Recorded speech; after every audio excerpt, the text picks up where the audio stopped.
you're going to have more consistency in your imports. So once we've got those in, now let's talk a little bit about basic editing. And these are going to be applied to your overall job. Now, like this particular job, it was underexposed. Now let me get you something. Yeah, go here. Reset that. Okay.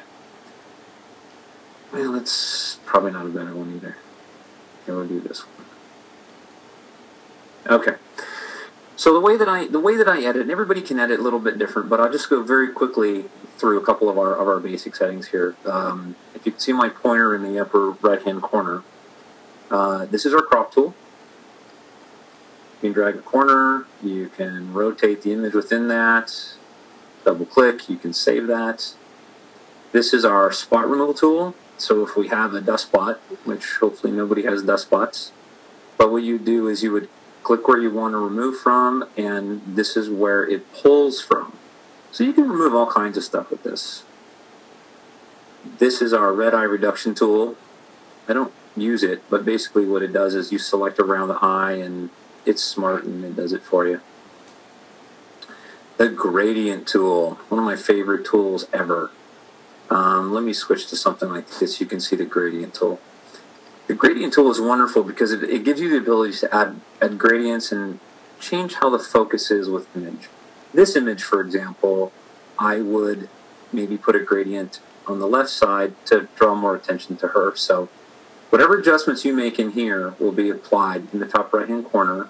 Whatever adjustments you make there will be applied to your gradient.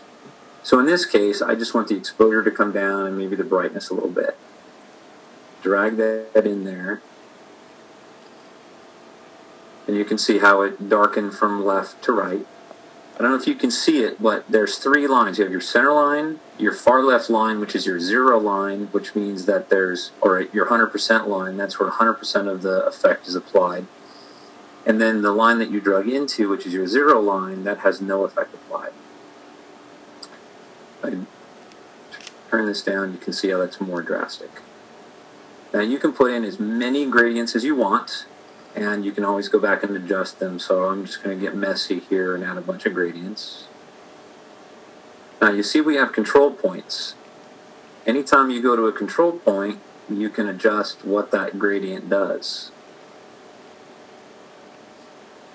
And if you don't want the gradient anymore, if you're selecting it, you get a black dot in the center, and all you have to do is hit delete, and they go away. Just going over the basics, there's just so much that you can do in Lightroom and so much control you can have over your image. I suggest you play as much as you can with this. We have clarity controls, we have sharpness controls. They'll make the background, see how I make the background soft at the edge of this gradient. I can turn the brightness down a little bit. You can just get really creative and do all kinds of cool things with your gradient tool. In combination with your gradient tool, let me delete that, you have a brush tool. The brush tool is wonderful because it allows you to actually burn or dodge in a particular area. Like, for example, if I want to bring his face up a little bit, you reset these, double click on the name, and it will reset those sliders. You can also, just about everything in Lightroom allows you to save something.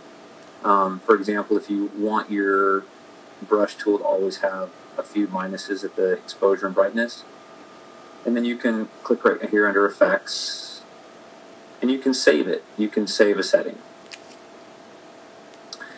So in this case, I'm going to go this way, and I'm going to brighten that up a little bit.